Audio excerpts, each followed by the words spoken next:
Welcome to the Nausea River podcast. I'm Theo Morgan, and this one's going to involve a lot of explaining. So let's start with this meme I recently saw. Winning start for a podcast with no visuals, surely. If you're not familiar with the starter pack format, it's showing a collection of stereotypical items for a certain group of whatever. It's been around for eons, but still seems to have its place online. This one was a guy who doesn't really listen to metal anymore, starter pack. It was a collection of items like undercuts, sleek e-cigs and non-alc beer, and recognizable logos. Brooklyn Vegan, Roadburn Festival, and of course, some bands. Stuff that people argue about the so-called metalness of over and over. Swans, Deaf Heaven, Alcest, The Angelic Process, Zeal and Ardor, Have a Nice Life, and a few others. I've probably mentioned that I'm fans of most of these. Roadburn is a bucket list item, and the Athletic Brewing non-alc beers give me a headache. Why wouldn't I relate? After all, I was once the young woman who didn't really listen to metal anymore.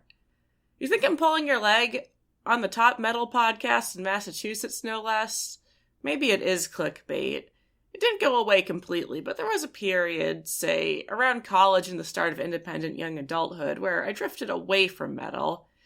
COVID, for how much lockdown ruined everything, did in fact put me back on track. Maybe it was just to impress a real metalhead in my Twitch stream team. But I'm not going to frame a break from metal as something negative in my life. If you haven't done it yet, embrace it if the urge comes. Your brain is hungry for variety and knowledge. It wants to be a fan of every single band signed to the Flenser. It yearns to find moo-core and find common ground with Anthony Fantano. Like, I don't think he's as bad about reviewing metal as some people say. And if all goes to plan, you come out as a more realized, thoughtful, and well-rounded metalhead. I'll admit, there was also some stupid music that came from that era of my life, too. Like, I enjoy 100 Gex in small doses. COVID didn't solve everything because I listened to so much Electric Six in 2020. But the real crown jewel of dumb music was Mashups. And what might that be? It is self-explanatory. Not original music, but using two or more songs mashed together to create something new, or at least something funny. I think the first one I got exposed to in the adolescent years of YouTube was Judas by Lady Gaga combined with Painkiller by Judas Priest. I linked it because it's kind of glorious. But there were more ambitious album-length projects, and the people who made the best of them certainly had some musical talent and an ear for what secretly matched. At best, you could be girl talk and actually DJ at major festivals with a cacophony of samples. Now, of course, this is an odd direction for my podcast to turn in, especially for an interview. The internet is a wide and global place, but New England has 15 million people. To put a number on it, that's way more than Belgium. So I've unknowingly been big fans of my neighbors, even if they do kind of weird things. In the darkest depths of failure and heartbreak and heavy drinking, there is someone theoretically just a train ride away. It just so happens that they made Mashups. I'm Theo. Introduce yourself. Hi, I am William Maranci. I make mashups. I drum in a few bands, and I am an usher at Roadrunner. Meet William Maranci, a mashup artist based out of the Boston area, the CEO of Cursed Mashups in his own words. On a balmy, sad summer day in 2018, I discovered him through a pretty great mashup of Brockhampton, Danny Brown, JPEG Mafia, and my beloved Death Grips. A real time capsule of a piece. And for all I know, someone linked you to the Nine Inch Nails Closer and Funky Town mashup for the laughs, and you laughed but didn't change the trajectory of your life. I opted instead to play Rock Your Resort in the background here. Yes, that is Justin Timberlake and Papa Roach. It's glorious. I had it on repeat in 2020 because it was just a stupid year to exist in. I've known that William is a local for years, but until now it's had zero relevance besides wondering if we'd run into each other on the mean streets of Needham. At best, I'd have a chance to catch one of his recent live DJ sets, which I didn't. His connection to metal might be limited. He drums for the metalcore band Inconvenience Store, but not much else. But I always think it's worth highlighting a Massachusetts musician that I enjoy, regardless of genre. Maybe I'll get Kay Hanley on this podcast after all. Just a small warning, we actually first did this interview back in May, but I forgot to press record. I know this sounds like a recurring theme in my life, because it is. Unlike with Steve Lovere, William didn't have a backup recording either. We just gave it a month or so and redid it, occasionally referring back to a lost time in this interview.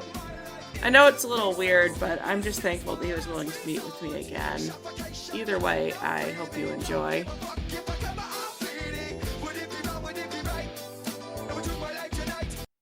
So, first question, were you at the Godspeed show? I was supposed to be there. Yeah, because I ended up going and I didn't see I didn't remember seeing it. I'm like, oh man. So I had to take the cut, unfortunately, Oh, because a few other people needed the hours, and okay. I tried to keep my ticketing shifts that night, but Hmm. And the worst part was it was such a good show. Holy shit. I knew it was going to be good. I'm honestly kind of mad that things went down the way they did. I will say, like, whoever does sound for Roadrunner, give him like an open mouth kiss. It was wonderful. Yeah, they're really good. Starting with the least important stuff, you drum for a metalcore band. I do. So, tell me a little bit about it. So I've been playing drums in a band with my friend Jonah, who I met when I was like 14 and he was 15. And we've been playing ever since. We're both like I'm 29, he's 30. But basically we've just been good friends for over half our lives at this point. And basically we've sort of had like different sort of lineup configurations, but we have a pretty solid four piece happening right now. We just make weird sort of like noisy like metalcore experimental noise. Yeah. Yeah. I'm not really sure exactly what it is, but we hopefully have an album coming out soon that we recorded um in this warehouse in Worcester. Should be cool. Yeah. What's the name of the band again? Inconvenience store. Yeah, I forgot it from last time. That's all. All good. Very funny name. Is the album going to be your first music released under Inconvenience Store's name, or? Not the first music we released, but somehow it's been our first album. Yeah, but like you have demos or singles or whatnot. We have a lot of EPs. Okay. No, it's an interesting sound. So I wouldn't have pegged you as a metal fan when I first heard your music. The main stuff that we'll get to later, but what does metal mean to you? Like Admitted, when do you get introduced to it? admittedly, I'm kind of an outsider. That's fair. So I like Converge and stuff like that. But I don't know. I'm mostly like when I was younger, I was mostly into like Sabbath and Mastodon, Baroness, that kind of stuff. Not as much of like I don't know, like it's taken me a bit to sort of get acquainted with like the local sort of like slam, sort of like beat down stuff, but I'm trying to get into it a little bit.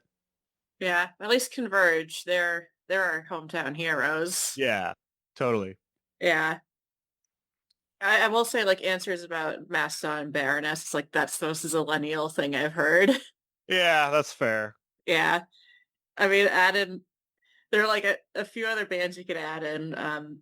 Skeleton Witch had a big vice grip on my brother and I brought it up recently, and he's like, "Yeah, they're one of the few metal bands I still listen to." And I'm like, "Hell yeah, Oh, cool. yeah." They definitely need to come back for starters, but they also have perfected that good like that modern death thrash sound.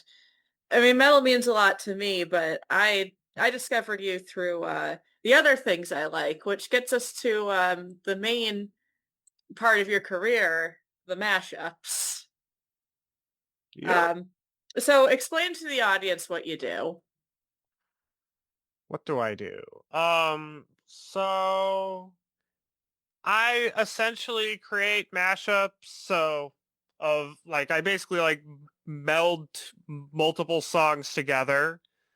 Um, and I don't know. I try to take stuff from like metal and pop and like, like modern rock, like classic rock radio stuff and just uh recontextualize it. Maybe poke fun at it a little bit. Uh I mean now I'm starting to veer more into just I don't know, not just like popular stuff, but I'm probably gonna make it whatever I use try to sound like somewhat weird and sort of, unfamiliar. And I'm trying to think of favorites of mine, but we can get back to that. I want to know what the process is for making these mashups because I think it's easy to go into them thinking, oh, anyone could do this, but I've heard some real ass mashups in my day. The thing is, my process, well, I mean, so I use like a lot of like databases for like songs in certain keys.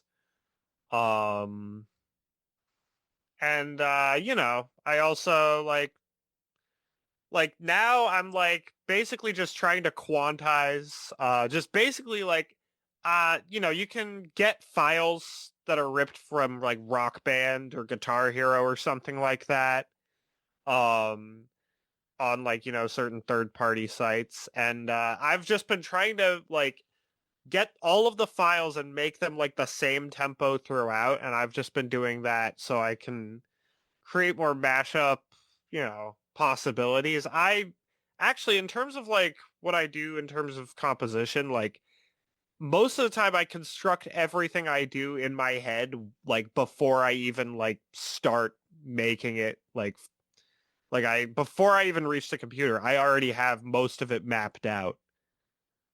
So it's been kind of weird. Like there isn't really, I don't have a lot of like demos Yeah, of, mashups. I feel it. Yeah, because it's just such a different medium from like writing something with your garage band. Yeah. Um, I mean, one question I have from that that's really tangential. Are you involved in the like Guitar Hero modding scene, like doing custom tracks or using Clone Hero or stuff like that? I've wanted to get into Clone Hero because it's actually a really good method of promotion in the mashup community. Because there's this one YouTuber slash Twitch streamer, Acai. I love SA. Um, I was waiting for you to bring him up. well, yeah, I mean, getting like a mashup played on their Twitch, like on a live stream, like that's a way to get your mashup album like heard by people. I have thought about just like sending like getting someone to make an entire Clone Hero chart of one of my albums for like a few $100. Um, I might try to learn how to Clone Hero. I don't know. I'm not like entirely like I don't know. I feel like it would take me a lot of time to actually learn. Um and I'm, basically trying to apply for more jobs at this point. So I don't like I have a lot that I need to think about right now. Yeah. Yeah, because I found you organically, but it was through SAE's channel that I found Pluffaduff. So Yep. there is actually like a use case for Yeah, Pluff is cool. yeah. Yeah, I haven't watched SAE's stuff in a while, but um I know that I know that for a bit he was streaming the game Fuser as a an old-fashioned mashup artist. What opinions do you have on that game? I vaguely I actually blocked Fuser out of my brain. For some reason I never actually played it, but I think I watched Pluffaduff play it. Like Pluffaduff streamed for a little bit. I was a part of those streams. That's part of their career I entirely missed. Yeah.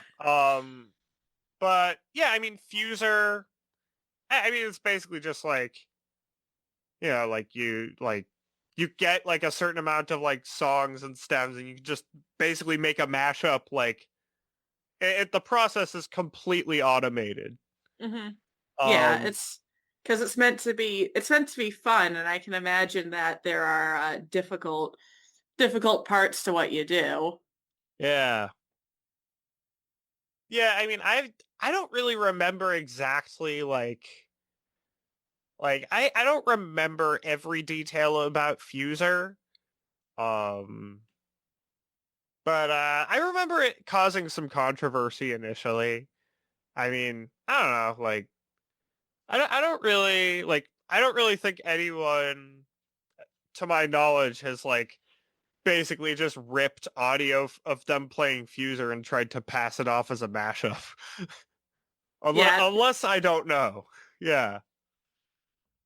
yeah. I don't think I have either, but I do know I spent a lot of time watching streams of Fuser gameplay, and someone could say like, oh, you could have spent that listening to William or Pluff or whatever.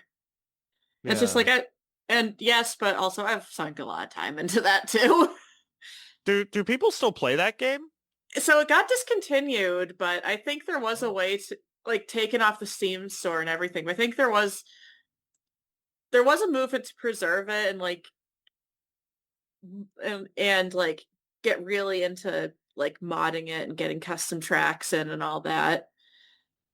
But I think it got discontinued because yeah, licensing music is expensive. Right. And I don't think people aren't gonna do mashups of stock music. I think except for like I do hope someone's done mashups of like the real famous stuff like Kevin MacLeod.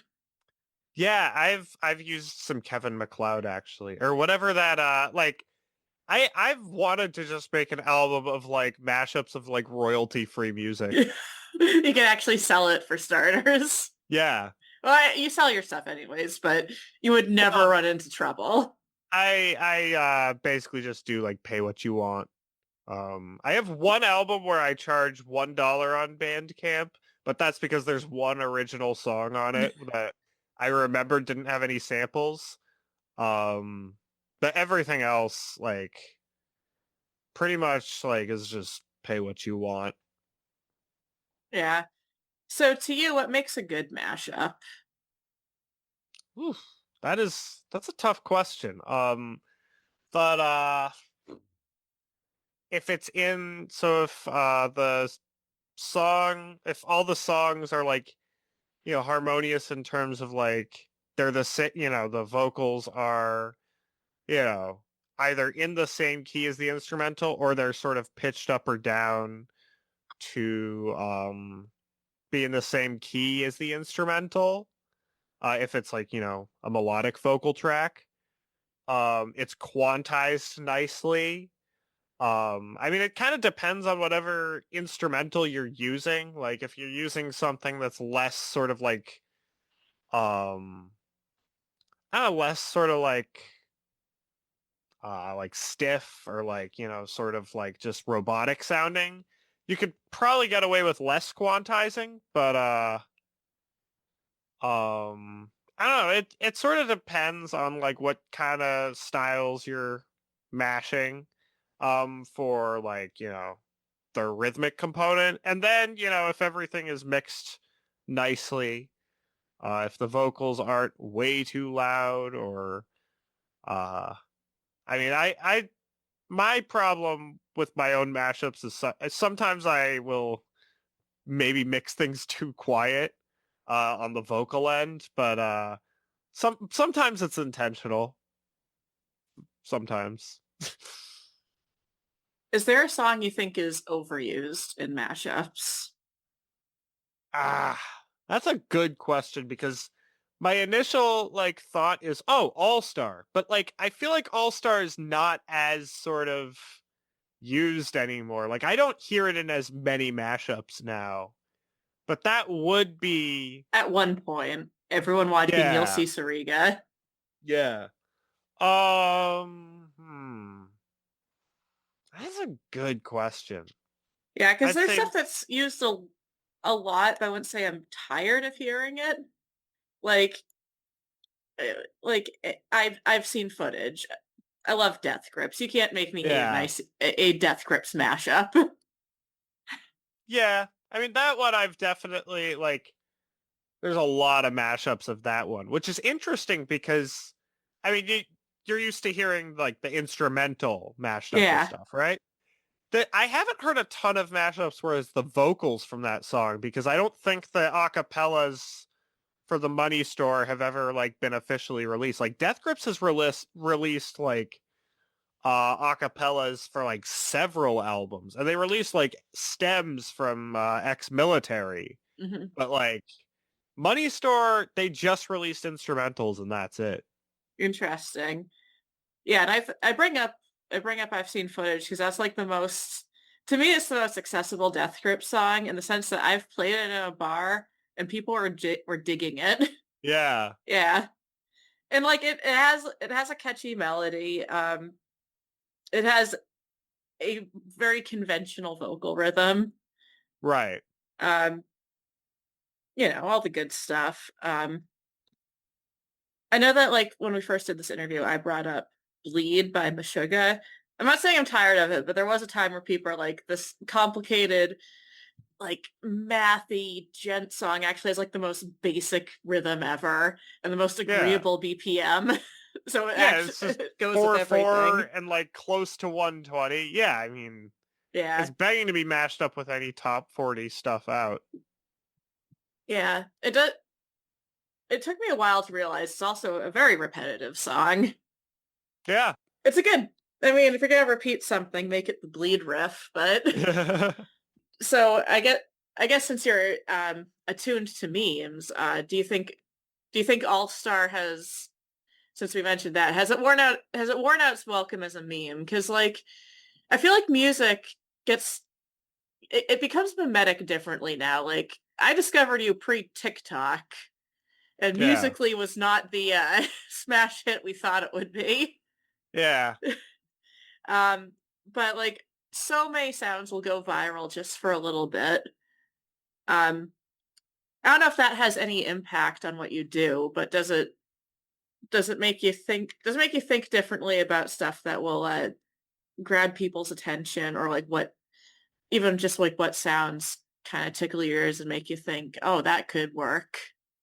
Well, actually, I realized, I was aware of TikTok kind of before things really started happening with my mashup channel.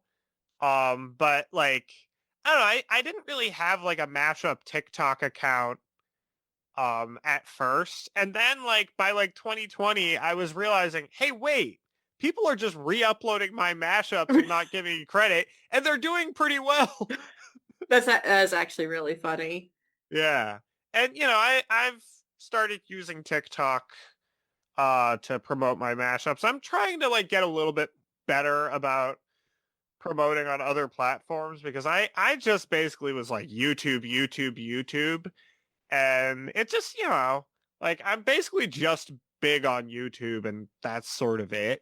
Yeah, Um I know we mentioned SoundCloud last time, and SoundCloud like that had a brief period of being the place to listen to the funniest mashups on planet Earth or whatever. And you said that you did have some experience there. yeah, I mean, I still use SoundCloud. I don't post individual mashups because Yeah. usually that's an easy way to have your track just not even like just immediately be blocked worldwide. Oh. Um However, if you post an entire album like in one track, it's unlikely that it would get taken down unless like someone, did some sort of manual claim or something. Yeah. How often do you get claimed anywhere? I mean, on YouTube, I get claimed all the time, but like basic almost 100% of the time, nothing happens. And, Okay. they get money. I get no money, but I get views and, I get donation money elsewhere. And it's like, okay. Yeah. Yeah, I've only been copyright claimed once and like I was asking for it. I used someone's music without their permission. Oh, Yeah, just like it was meant to be like It was meant to kind of tie into my review of the album and the themes of the episode, but it's just like, no, I used your instrumentals. I mean, did you like, so you just played them sort of like in the background of the Yeah, review, or? it was to bridge two segments together. Okay. Yeah. Because I know like some people like will just like, have like a small snippet of an instrumental or something play at Hmm. one point. Like if like for album reactions, sometimes people will just like chop it up aggressively to the point where like the copyright bots can't like immediately flag it. Hmm. Uh I don't know, it's something I never really got into because I don't think it really works with mashups. Yeah. And like one could say it's fair use because it's transformative. I would say that, yeah. Yeah. Um, so you don't just do songs, you also do albums, and I do have a favorite. It's the Great Patrician Mashup album. Oh, I thank you. Yeah, because it came out, there was nothing else to listen to. Well, there was stuff to listen to in 2020, but I needed something very dumb, but Yeah. also intelligent. Intelligent in some way. Like I think it ending with that 2010s nostalgia mashup was very sad. Like Yeah. that it made me sad for what we had it ultimately temporarily lost. But That that wasn't even so I made that at the tail end of 2019 yeah. as like a 100K subscriber Yeah, and special. I remember the individual one and I thought that's cool. And in the context of the album, it was I would actually get emotional over this Wow. goddamn mashup. I don't know, Wow. I really missed the bar. Yeah. But what is your favorite album that you've made? Like, That's a tough one. I'd say maybe either Something Was Beautiful or Gazpacho. okay. I'm leaning towards Gazpacho even though like I put everything like I basically just like busted my ass. Like I basically quit my part-time job to try to make Something Was Beautiful as good as possible. Hmm. And it didn't really do anything in terms of like I don't think like it wasn't received like the people who heard it thought it was great. But it didn't really do numbers. But I guess I'm not really sure what I was going for there.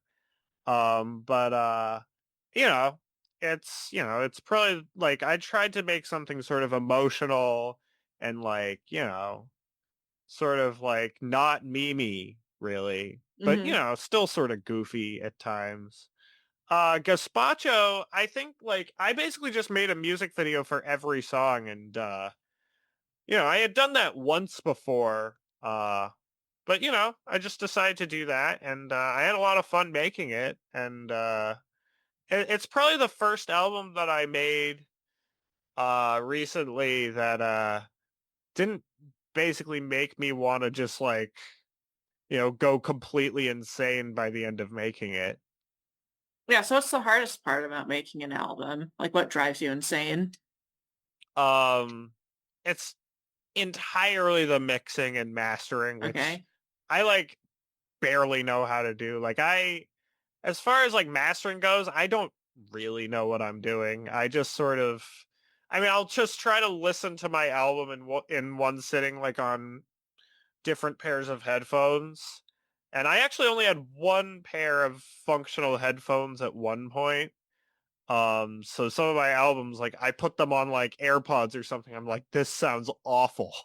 Um, but the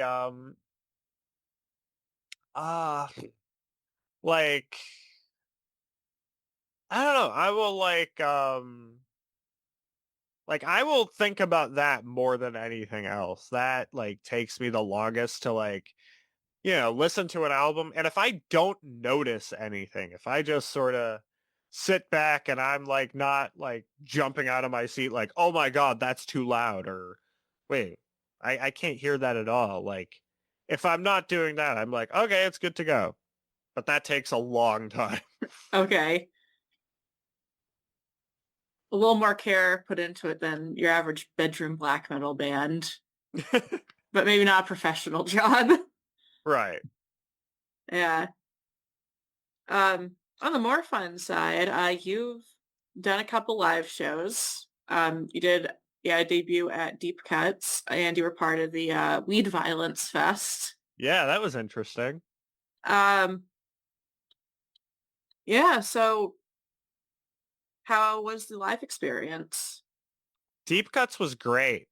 So I basically played with a few of my Berkeley friends. They sort of just invited me out of the blue.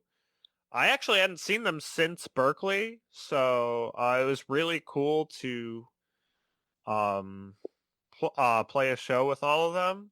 I'm glad I wasn't drumming because the two people, like, they're they're both like, two of them are like some of the best drummers I've ever heard. Yeah, I mean, they got like crazy jazz chops that, like, I'm like, oh my god, how the hell did they do that? Like, I'm like sort of in awe of them. I'm glad I wasn't drumming. I'm glad I was doing something that, maybe I had a leg up over them with. But I had a great time. I actually sold some. I got some donation money from my CDs. I had like a little can of gummy bears that was just sort of like, basically it was like a can of gummy bears that like, I finished all the gummy bears. They were really good. And basically I just get my donation money in there. Um and I ripped some CDs, and apparently some of the people there like still had CD players in their cars. So I was like, oh shit, like, this is actually working. Weed Violence was interesting. I'm friends with the organizer, and he was actually in Inconvenience Store for like a year or so. Paul, he is an incredible human being. He's the bassist and vocalist of Judge Judy. Oh, Uh, okay. Because, yeah, like, I know Judge Judy, you couldn't, like, I could not name them yeah. if dared to. They're incredible. Super fun. It was a surreal experience. I had to play an earlier slot. I was initially gonna play a later one, but one of the bands couldn't make it. That couldn't make the 2:30 slot, so I wound up going on at 2:30. It was sort of meh, but I still had a great time, and you know, hopefully I can play some more shows by the end of the year. I've thought about doing open mics at some point, or just like busking mashups. I haven't figured out the logistics of that 100%, but I've thought about just going to like Cambridge or Boston or Somerville and just playing a fucking DJ set in the middle, in like the middle, like Davis Square or something. Yeah, And there's been controversy about people like having fake violin busking where they're like faking the playing, but like they have a backtrack instead. yeah, I've heard I about, so like if you feel like, don't feel insecure about your DJing stuff. right. Like at least you put in the work to make a mashup that's decent. Yeah. There's all sorts of interesting, like, there's I think there's like someone who plays the samasan in like the Boston Public Garden or whatever it is that's next to the Common across from Hmm. Charles Street. There's also like some guy like at night who just like wears like some, not Keytar Bear, but someone who just wears like this sort of robot suit and has like basically like some sort of text like moving, like some sort of like sign on his helmet, and he's just jumping up and down, and he's like doing a DJ set there. I don't know if Okay. I'd do anything like that, but No, I get sweaty in those. yeah. Um, yeah, my favorite busker is always going to be the Erhu player in Boston Common. Oh, Yeah. Or like around there. I've seen him in various places, but I am one of those people who really likes the sound of the Urhu. So Yeah. seeing it on the streets of Boston is just always like really Okay. always just a treat for me. Um, yeah, I'm sorry I couldn't catch you live at any of those. I think for the Deep Cuts show, I had something else that night, and It's fine. It the was like a same Thursday night same anyways, for so Weed Violence. It was either seeing Elder or seeing my family. yeah, it's totally fine. Yeah. No, But Weed hopefully I'll get Violence. something soon. Yeah, Weed Violence looked fun though. Yeah. Like I think if I was 20, I would be all over that. Yeah. It was insane. Yeah. And I got free clover. Oh yeah, because you're a musician. Yeah. Bands get free clover. I knew it was at least discounted. Because I I was talking to a friend of mine who's drummer for the deathcore band The Last King, Huh. and he's just like, I don't know what there is to eat vegetarian like after a show like near there because he doesn't really go to the Middle East much. And he's playing there next week, and I'm like, get discounted clover, Yeah. and It like no, it's free clover actually. I actually I may have paid something. I don't remember. Um but I think it's like you have to get like the chickpea fritter sandwich or Yeah, something. yeah, it Yeah. has to be that. It's not their best sandwich. Yeah. Hot takes in the hot takes in the podcast tonight. Yeah. I think my favorite sandwich of theirs. I don't know how limited edition this is, but it's like it's fried paneer and this like cilantro chutney. Oh, the push peer? Yeah, That one's up there. Yeah. that was one of my favorites. It might just be me liking sour things and paneer, but um I think it's just such a good combo. I think my issue with their chickpea fritter is like I'm picky about falafel. I want Yeah. falafel that it has to be very crispy on the outside, very light on the inside. Um, and then you realize how shockingly few places can do that. If any Yeah. place is using frozen falafel, it's over. I mean, yeah, I feel like it's just like they douse it in sauce, like and like I don't know, I feel like a lot of like good falafel that I've had, they just have the sauce on the side. Yeah, it's that is true for one of my favorite falafel places, which is East Side Pockets in Providence. Oh, So I need to go not in the there. area, but it's on Thayer Street in Providence. It's Okay. reasonably popular. And yeah, if you get their falafel plate, they put all the sauces on the side, and I'm like real picky. I don't like hummus, so I'm Right. a little odd like that. But like I'll always have a little bare bite of one and then just slather on the tahini and hot sauce. Yeah. Those are No, my tahini's the picks. way to go. Tahini's the Absolutely. way to go. I need something spicy, so I do hot sauce. I am a tzatziki hater. That's fair. Um, I don't really like cucumber mixed with like cream. It's like not. I don't know. Like in that, at least like in the yeah, tzatziki context, it's like yeah. I think even if I'm doing cucumber salad, I think those creamy cucumber salads are too much. yeah, I do like a vinaigrette.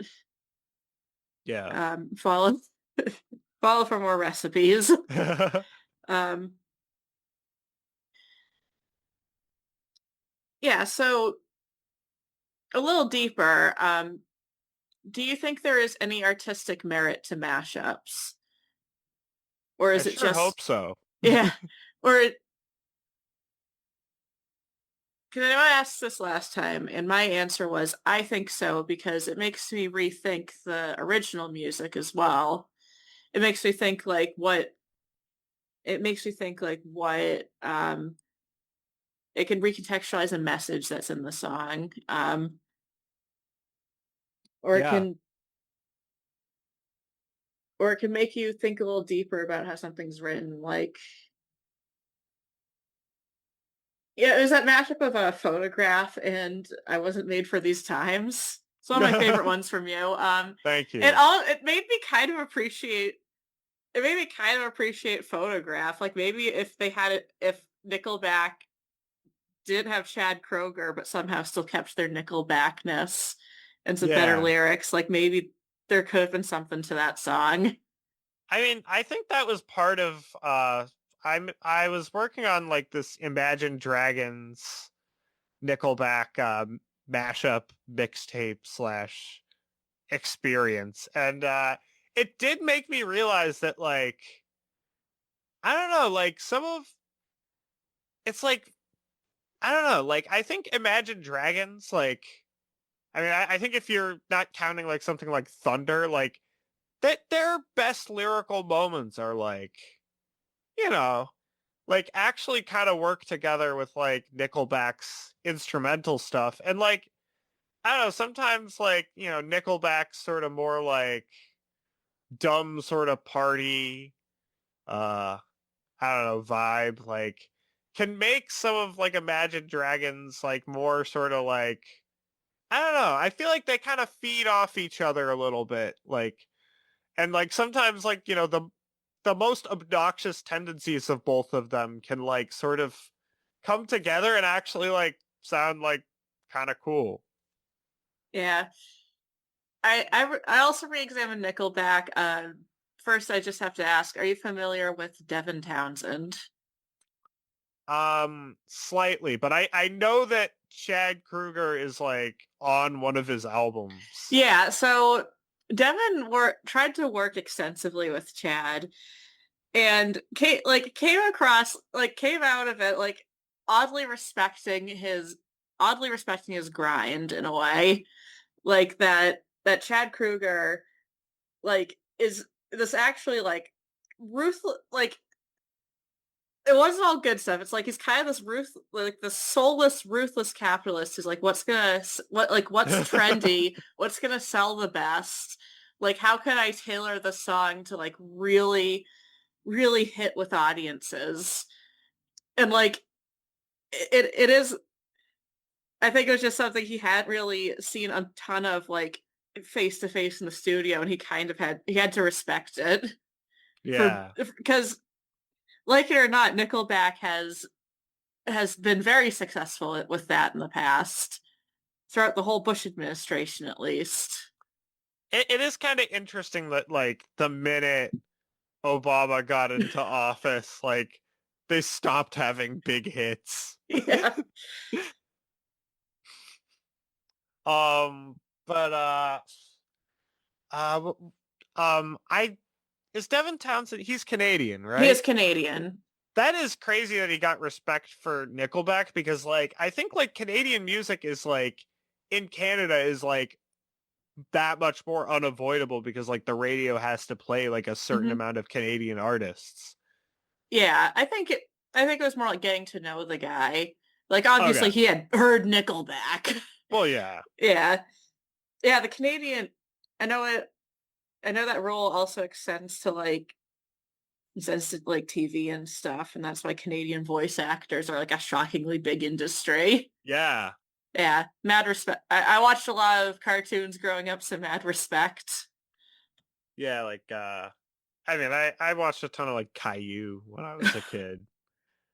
I know like Caillou is like a Canadian kid like a Canadian Yeah, show. I think very specifically it is from Quebec, Yeah. which I mean, I my opinion on Caillou is that people forget how annoying 4-year-olds are. Yeah. And that there's like actually some pretty like edgy stuff there, like where like like Caillou's basically just beating his sister up, and like kids are just like That is I remember watching that when I was like a kid. I was like, "Whoa, he said the word stupid." Like, no, wow, they is would this The not. Simpsons or something? Yeah, man, people just a few years older than us are gonna be like, yeah, you could say "damn" on Nickelodeon back in the day, and Yeah, crap. yeah, or like there's like all sorts of weird jokes in SpongeBob, and like I don't think they'd let anyone like make a Ween reference in a cartoon No, today. I didn't appreciate the inclusion of Ween until much later. I did Yeah. appreciate the inclusion of Pantera. Oh yeah. That The that episode they did honestly kind of That is a banger soundtrack. I'm not even a big Pantera fan, but they Yeah, understood the assignment. right. Um, Excuse me. And I think it was Hey Arnold specifically that like used damn and crap, and then Nickelodeon's like, you can only do that once. We're censoring I it. I didn't even remember the I any of I the damn. I I did. mean, I had crap. I to. remember. Yeah, maybe damn is a false memory, but crap was definitely there. And I bring up Hey Arnold because that show had the greatest soundtrack. I don't even remember the It was soundtrack very too much. it was very jazzy. Yeah, Um, well, I know the theme song is kind of jazzy. yeah, but there are like various like stings and background music. Like I listened to it isolated, and that's just real good. Yeah, Same with Rugrats because they got Mark Mothersbaugh from Devo to do all the yeah. stings. And then like I didn't know that, and then like someone mentioned it. I listened back, I'm like, this is peak soundtracking.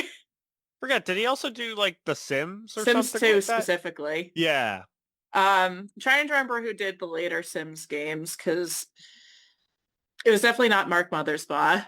I yeah. Because I know you're gonna make me look up who did Sims 3 soundtrack. Mm. Um, who did all the music? Yeah, Steve Jablonsky. Okay. Um, I will say like it's not as good as the Sims 2 music, but I played so much Sims 3 that like that stuff's in my DNA right now. Yeah. Um, I mostly played Sims 4 because my ex got me Sims 4 for Christmas like a long time ago, she could have saved so much money because it did become free to play at some point. right? Yeah, yeah, that's why she's your ex. Yeah. You gotta be on that grind set. I'm kidding. I've definitely played a decent amount of Sims 4 too. Like I had to podcast to get away from that. Yeah. Yeah. Um,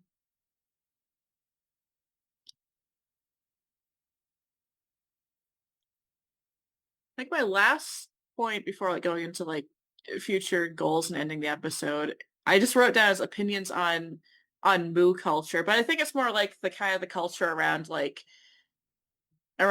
music criticism, like and like stuff that's considered like very, you know, I guess stuff that is kind of considered moo core and stuff. Because I feel like that's kind of faded, especially as 4chan's kind of died.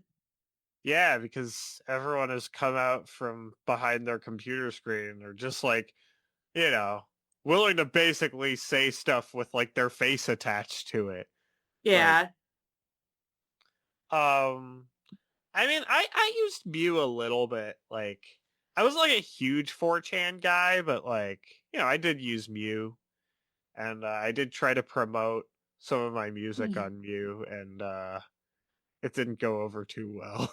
No, I had better sense than to ever post there, but I would lurk sometimes. And like I think you can't deny that it had a huge impact on creating, I guess, what I would call 21st century classics. Yeah, and like they got people into like Fisherman and stuff like that. Um, and I mean, yeah, they got a lot of like older stuff that like wasn't even like huge at the time, Hmm. like to be like, stuff that's still like being played like on TikTok all the time.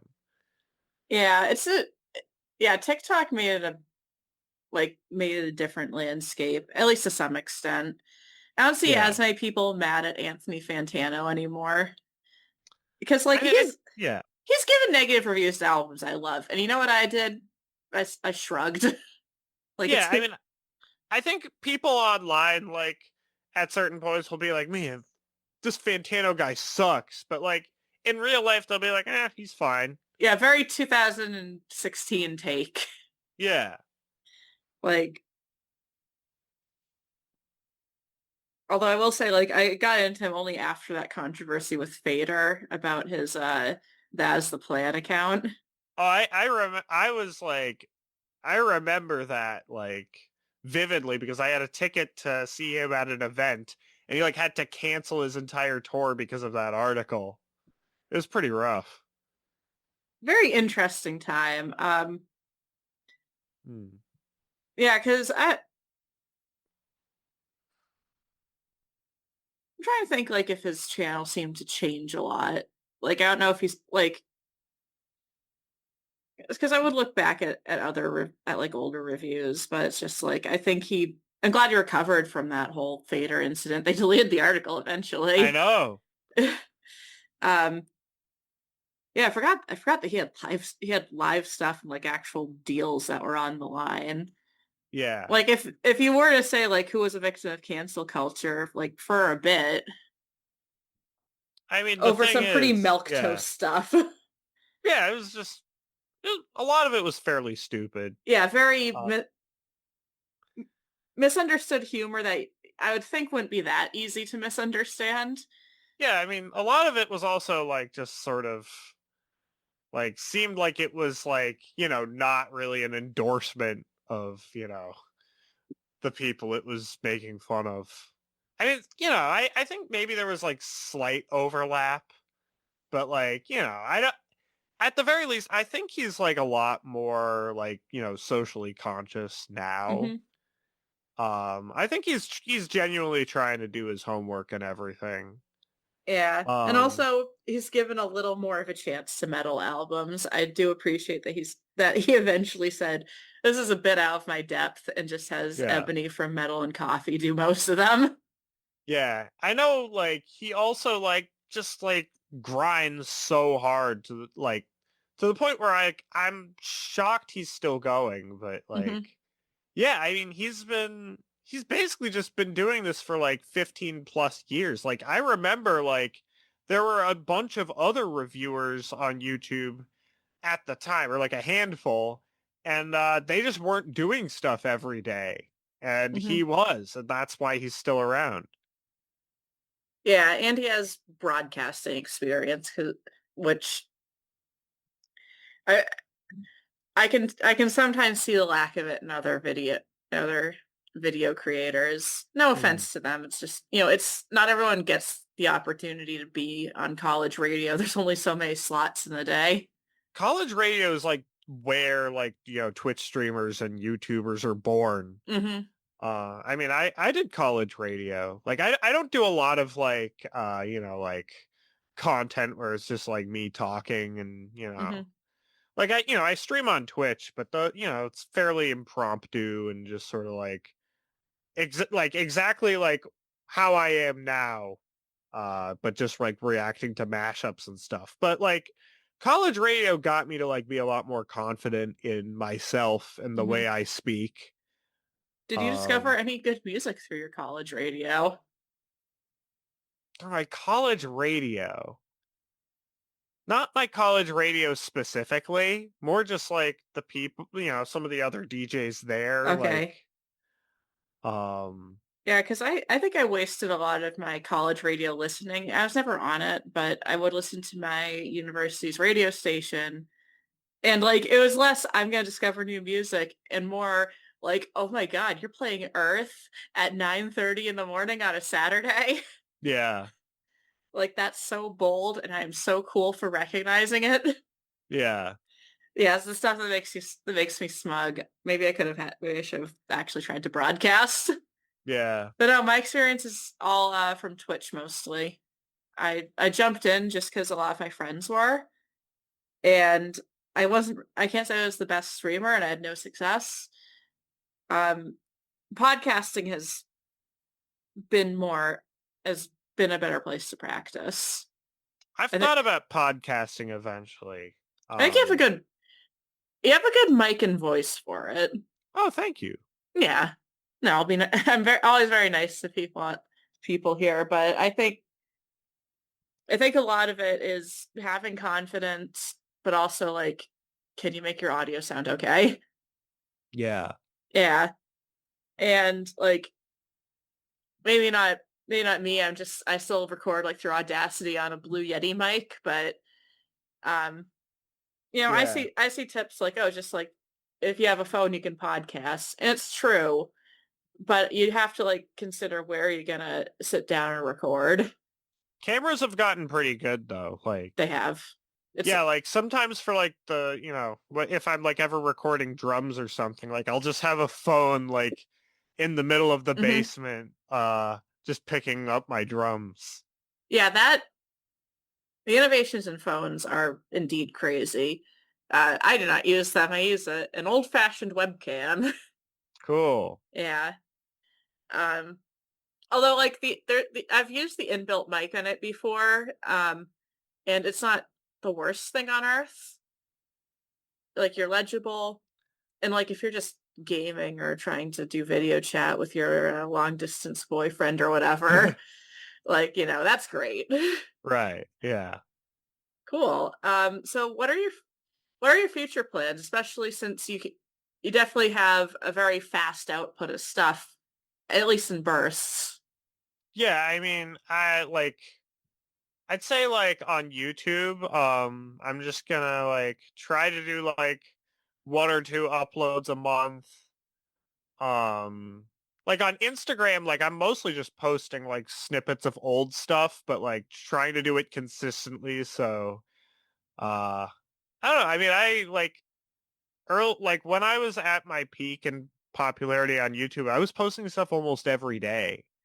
So I can basically just go through the archives and just post stuff. But I'm still posting new stuff, and I'm gonna get into album mode at some point. I'm thinking I'm just gonna make like a 2 or 3 hour album of just like I don't know, like the most insane sort of like avant mashup stuff that you know basically only I or like some weird terminally online music nerds might be into. Uh, I've Yeah, I thought haven't about like haven't making heard like 2 hour album in a while. Like the last, yeah. well, besides Swan's latest, Oh I was, yeah. I don't know, I only interrupted because I wanted to make a joke like Swans will be real quiet after this. But yeah, that's a whole other caliber of stuff. It was a good album though. They have Um, like so many 2 hour albums. yeah, it's going through their discography is crazy. Yeah. Um, I want to you leave a sample cha- more Swans. yeah. Maybe I just wanted to subliminally uh may not so subliminally now suggest that. I mean, I had that in my head before you even said Okay. Swans. No, like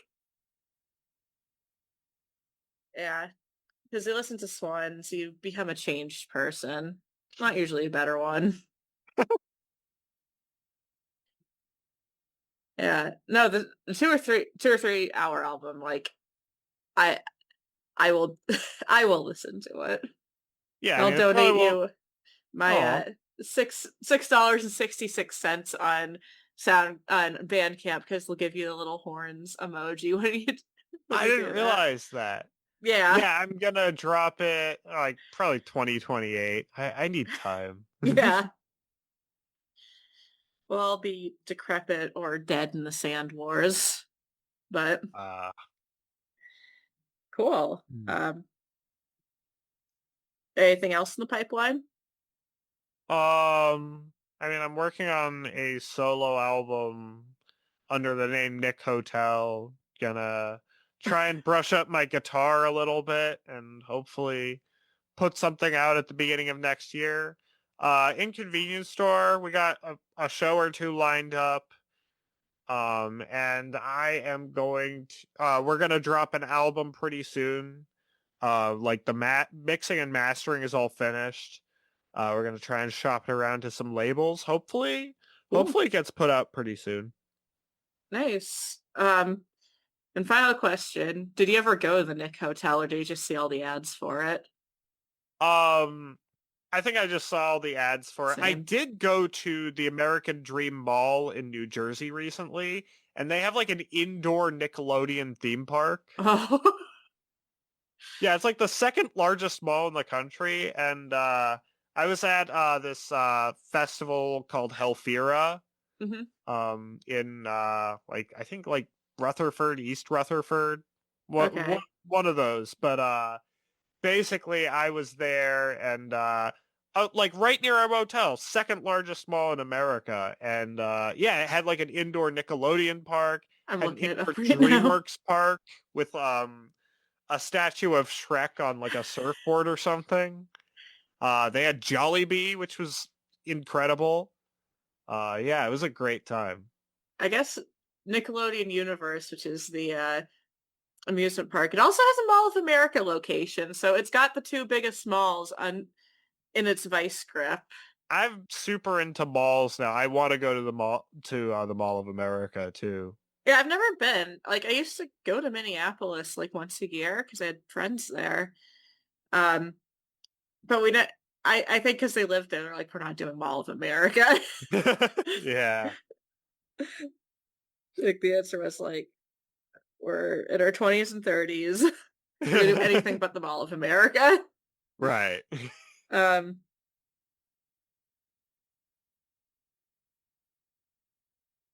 okay, that um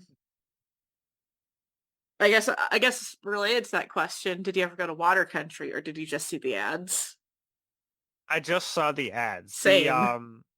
Yeah, I mean, the jingle, like once you hear it, you can't forget. I actually despise water parks.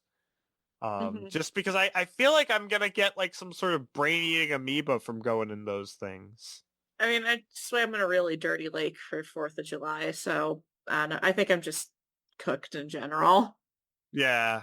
Um, yeah, I never went to Water Country either. I tried to like, and with some of my friends, I thought like, it would be really funny if we did like an adult Water Country outing because they had cabanas you could rent and you can get alcohol on the premises.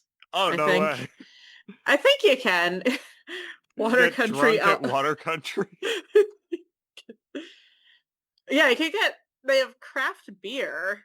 Wait, no, it's Williamsburg, Virginia. Oh. Right. But We're the going to.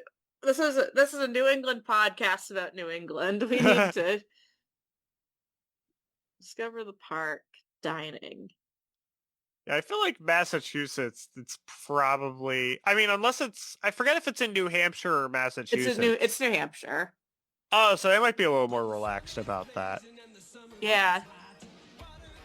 Well, I mean, I know that like situationally you could get beer at Canopy Lake Park. That's also New Hampshire. That's right. Yeah.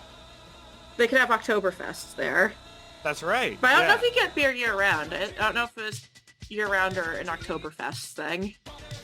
I've never been there during October. Me neither. Back when I I've only drank, been there during like June. back when I drank, I wanted to go to Oktoberfest.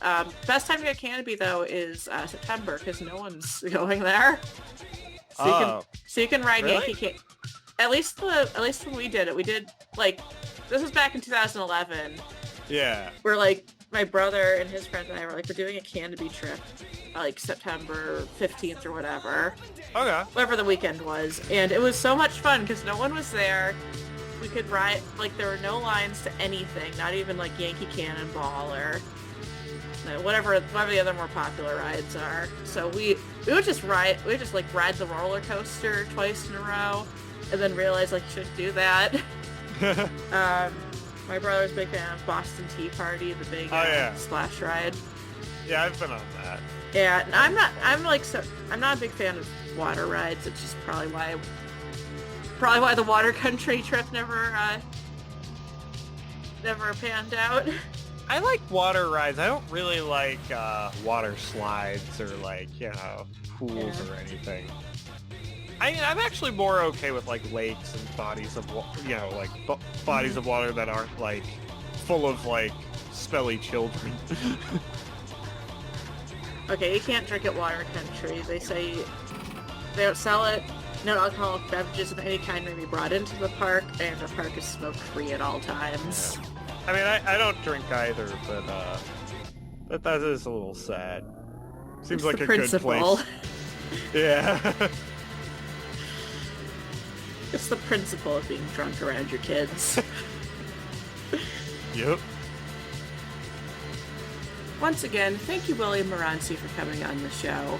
I don't have much to say here. get his Bandcamp stuff for free and go to Water Country with your nieces and nephews. Don't get any communicable diseases there. I'm Theo Morgan, and have a good night.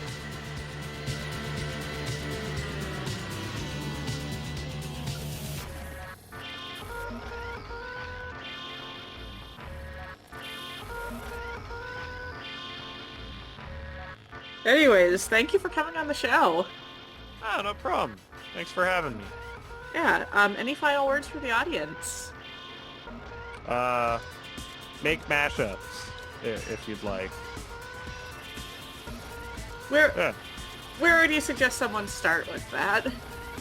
I don't know, get like Ableton or Logic or something, or FL Studio. Mess around. Use some like YouTube to MP3 converters. Just drag some stuff in there and go crazy. Oh, YouTube MP3. Queen They're of my still heart. around. They are. Anyways, thank you so much. You'll probably hear when this episode comes out. I tag everyone. Hell yeah, thank you. Yep. Bye. Bye.